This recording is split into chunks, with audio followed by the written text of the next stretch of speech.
Hi guys! So for today's video, tuturuan ko kayo kung paano nga ba mag-seal ng mga glass jars using hair blower. Gulat kayo, no? Huwag kayong mag-alala, ako rin nagulat. O si Mima, apakaganda, diba? Napakahalagang nakasil ang mga produkto, Mima, lalo na mga pagkain, para sa kaligtasan. So ito na nga, simulan na natin. Kailangan na natin itong hair blower. And syempre itong pang seal. Nabili ko lang dito sa Shopee kasama ng mga glass jars.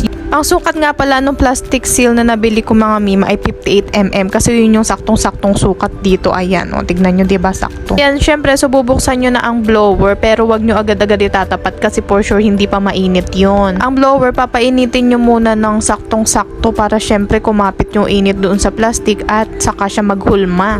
Ayan, mga Mima, panoorin nyo lang yung ginagawa ko. Napakadali lang nito. Sakto na yung init ng blower at ayan, try na natin.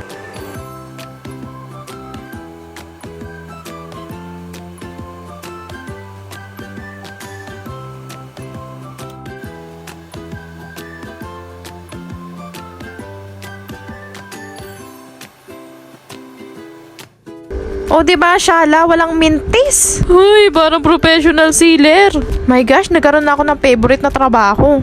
Kahit trabaho to, mga Mima, nawili na ako. At ayan na nga, try na nga ulit natin. Sa part na to, naging mas mabilis yung pag-seal ko kasi super init na nitong blower.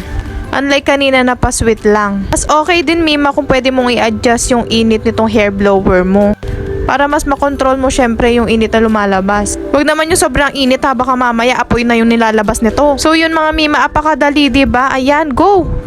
Thanks for watching. Follow for more. Uy, subscribe nyo din ako ha. Thank you!